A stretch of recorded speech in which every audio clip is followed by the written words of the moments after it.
Have you ever apologized just to end the argument, even when you weren't wrong?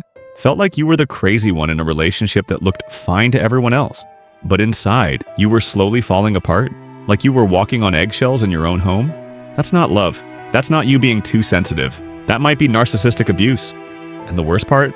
It doesn't leave bruises. It leaves you confused, numb, full of guilt you can't explain. I know, because I've lived it. For years, I thought I was the problem, until I realized I was being broken down by someone who fed off control. In this video, I will walk you through exactly what narcissistic abuse does to your brain and how to finally start taking your life back. Part 1. The mask that never slips. Narcissistic abuse doesn't start with screaming or threats. It starts with charm, with intensity, with someone who makes you feel like you're the most special person in the room. I remember the beginning, the way they looked at me like I hung the stars, the compliments, the constant texts, the "I've never met anyone like you before." It felt like a fairy tale until it did not, because once they knew I was hooked, everything changed. The same person who adored me started criticizing me, making jokes at my expense, withholding affection when I didn't behave the way they wanted, shaming me for my emotions, then calling me crazy when I tried to defend myself.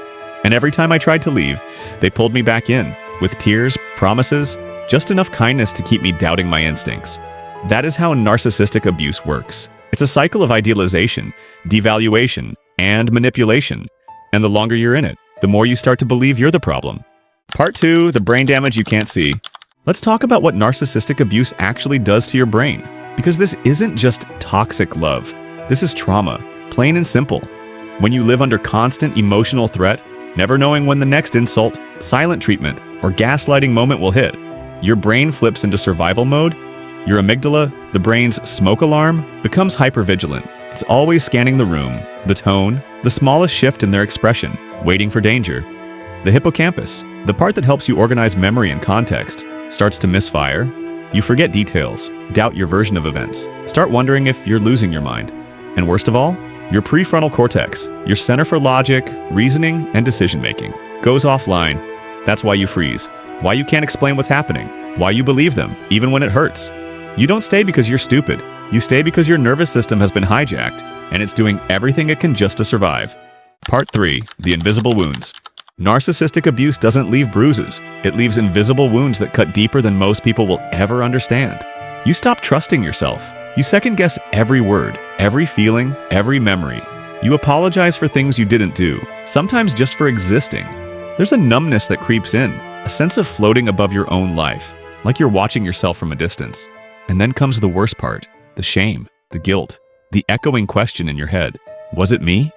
I've been there. I remember staring into a mirror, trying to convince myself it wasn't so bad. Maybe I'm too sensitive. Maybe if I just try harder, be more understanding, more quiet, more loving.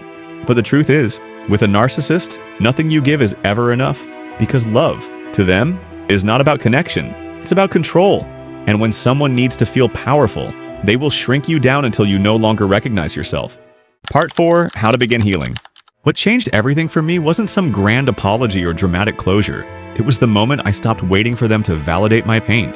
I started validating it myself. Healing from narcissistic abuse isn't about getting even.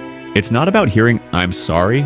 It's about crawling back into your own skin, piece by piece, and reclaiming the version of you they tried to erase. It starts by naming what happened. Gaslighting, love bombing, emotional blackmail, because naming it strips it of the power it had in the dark. Then, if you can, go no contact. Block them. Remove their voice from your life. Because narcissists don't just use words. They use your empathy as ammunition. Therapy was my anchor, especially trauma-informed therapy that helped me reconnect with my body, my truth, and my instincts. Journaling helped me find my voice again. Movement and breathwork reminded me I was alive. And slowly, I began surrounding myself with people who didn't question my pain, but held it with me. Because healing doesn't happen in isolation. It happens in safety, in truth, in community. Part 5. If this is you. If you're watching this and feeling like I just described your relationship, please hear me. You are not crazy. You are not too sensitive. You are not the problem. You are a human being who tried to love someone, incapable of loving you back without destroying you in the process. And that pain you feel right now, that's not weakness. That's your soul trying to come back to life. You don't have to keep shrinking to survive. You don't have to keep explaining your worth. You don't have to carry their brokenness anymore. You can leave. You can heal. And one day, you will look back and see the bravest version of yourself wasn't the one who stayed and endured, it was the one who walked away. If this video brought tears to your eyes, let them fall. That's not weakness. That's your nervous system whispering, yes, this is what truth feels like. So please don't keep it in. Say something in the comments. Write, I see it now, or I'm done, or just, I'm still here, because you are here. And that alone means your healing has already started. You are not crazy. You are not broken.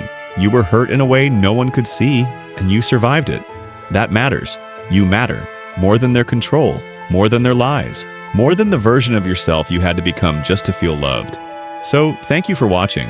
And please, no matter where you are in your healing, be impossibly kind to yourself. You deserve that. Always.